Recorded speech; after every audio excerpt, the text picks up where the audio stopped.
Bien, nous passons donc au troisième texte de notre matinée. Proposition de loi visant à rendre automatique l'incapacité pénale d'exercice pour les personnes définitivement condamnées pour des faits de pédophilie ou de détention d'images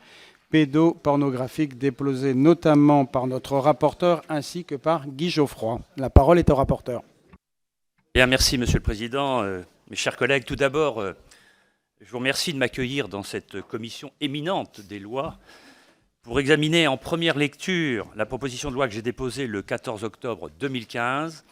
visant à rendre automatique l'incapacité pénale d'exercice pour les personnes définitivement condamnées pour des faits de pédophilie ou de détention d'images pédopornographiques. Mon initiative fait suite à deux récentes affaires médiatisées de pédophilie survenues dans les établissements scolaires au printemps 2015, d'une part à Villefontaine dans l'Isère et d'autre part à Orgères en Ille-et-Vilaine. À l'occasion de ces deux affaires, il était apparu que les personnes mises en cause pour des actes pédophiles avaient pu continuer à exercer leurs fonctions professionnelles au contact de mineurs, alors même qu'elles avaient déjà été condamnées en 2006 et 2008, respectivement pour détention d'images pédopornographiques et pour recel de biens provenant de la diffusion d'images pédopornographiques.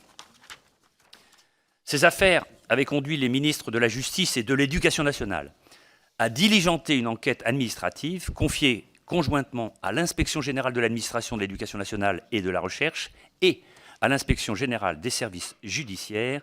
afin d'identifier les éventuelles défaillances organisationnelles des deux ministères et de faire des propositions pour y remédier.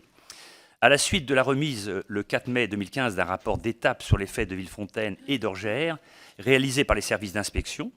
le gouvernement avait décidé en cours d'examen devant les assemblées d'introduire par voie d'amendement un article dans le projet de loi portant adaptation de la procédure pénale au droit de l'Union européenne, le DADU, dont notre excellent collègue Dominique Raimbourg était le rapporteur. Il s'agissait de remédier aux lacunes de notre législation en matière de transmission d'informations aux autorités administratives de tutelle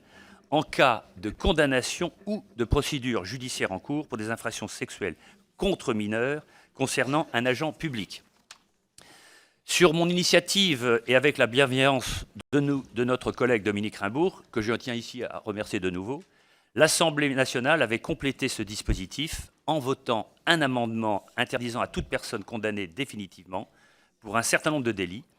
indépendamment de la nature et du quantum de la peine prononcée, d'exploiter, de diriger ou d'exercer au sein de l'un des établissements, services ou lieux de vie et d'accueil régis par le Code de l'action sociale et des familles. Le Sénat s'était cependant opposé à cette démarche, tant pour des raisons de forme que pour des motifs de fond. Le seul dispositif gouvernemental, donc à l'exclusion de celui issu de mon amendement, avait été alors jugé comme portant une atteinte substantielle au principe constitutionnel de présomption d'innocence.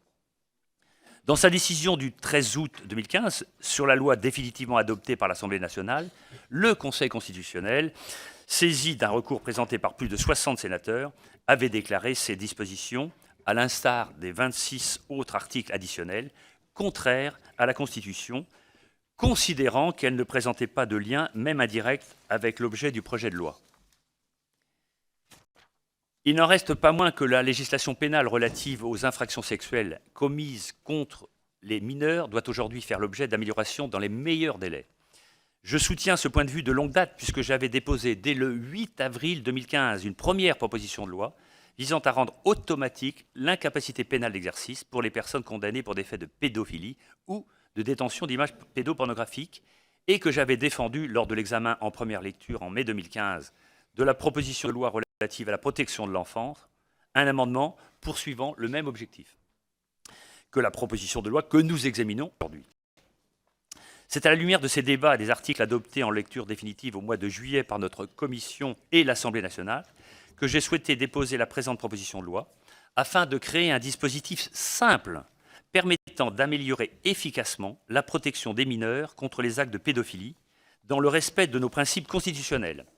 Son article unique entend rendre plus systématique à l'article L. 133.6 du Code de l'action sociale et des familles la peine complémentaire d'interdiction d'activité auprès des mineurs au sein des établissements, service ou lieu de vie et d'accueil régis par le même code en cas de condamnation définitive pour un certain nombre d'infractions. Délit d'agression sexuelle, autre que le viol imposé à un mineur de 15 ans, délit de mise en péril des mineurs, délit de recel d'images à caractère pédopornographique, etc. Dès lors que des personnes sont condamnées pour infraction sexuelle contre mineurs, le législateur doit définir des mécanismes garantissant leur mise à l'écart d'un milieu professionnel qui les placerait à leur contact. Il apparaît donc indispensable de rendre plus systématique le prononcé, en cas de condamnation pour de telles infractions, de la peine complémentaire d'interdiction d'exercice. C'est la raison pour laquelle je vous invite tous, mes chers collègues, à adopter cette proposition de loi que le groupe Les Républicains a choisi d'inscrire à l'ordre du jour de la journée du jeudi 3 décembre 2015, qui lui est réservée en application de l'article 48, alinéa 5 de la Constitution. Je vous en remercie. Merci beaucoup, monsieur le rapporteur. La parole est à Georges Fenech.